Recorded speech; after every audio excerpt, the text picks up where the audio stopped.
அஸ்ஸலாமு அலைக்கும் வரஹ்மத்துல்லாஹி வபரகாத்துஹு. அல்ஹம்துலில்லாஹ், அல்லாஹ்வுடைய மிகப்பெரும் கிருபையினால இன்னைக்கு 8வது நாளுடைய அமல்கள் செய்ய போறோம் இன்ஷா அல்லாஹ்.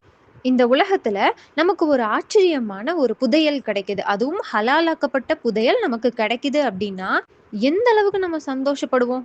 அதுவும் நல்லோர்களாக இருக்கக்கூடிய மனிதர்கள் என்ன நினைப்பாங்க, இதை கொண்டு ஏழை எளிய மக்களுக்கு உதவலாம், அதே மாதிரி கஷ்டத்துல கடன்ல இருக்கிறவங்களுக்கு உதவலாம், அல்லாஹுக்காக அதிக அதிகம் உம்ரா செய்யலாம், ஹஜ் செய்யலாம், இன்னும் யாரெல்லாம் இந்த உலகத்துல தேவையுடையவங்களாக இருக்கிறாங்களோ அவங்களுக்கு எல்லாம் அல்லாஹுடைய பாதையில செலவு செஞ்ச நன்மைகளை கொள்ளை அடிச்சுக்கலாம் அப்படின்னு சொல்லி தானே நினைப்பாங்க. அல்லாஹ் அக்பர். அதே மாதிரி சொர்க்கத்தினுடைய பொக்கிஷம் நமக்கு கிடைச்சதுன்னா, கண்மணி நாயகம் ஸல்லல்லாஹு அலைஹி வஸல்லம் அவங்க சொல்றாங்க, அப்துல்லாஹ் இப்னு கைஸ் ரலியல்லாஹு அன்ஹு என்ற சஹாபிட்ட, அப்துல்லாஹ் இப்னு கைஸே, உமக்கு சொர்க்கத்தின் பொக்கிஷம் ஒன்றை அறிவிக்கட்டுமா அப்படின்னு கேக்குறாங்க. அதுக்கு அந்த சஹாபி சொன்னாங்க, ஆம் யா ரசூலல்லாஹ், எனக்கு நிச்சயமா நீங்க கத்துத்தாங்க அப்படின்னு சொல்லி சொன்னாங்க. உடனே நபி ஸல்லல்லாஹு அலைஹி வஸல்லம் அவங்க சொன்னாங்க, லா ஹவுல வலா குவத இல்லா பில்லாஹ் அப்படின்னு சொல்லுங்க, இதுதான் சொர்க்கத்தினுடைய பொக்கிஷம்னு சொன்னாங்க.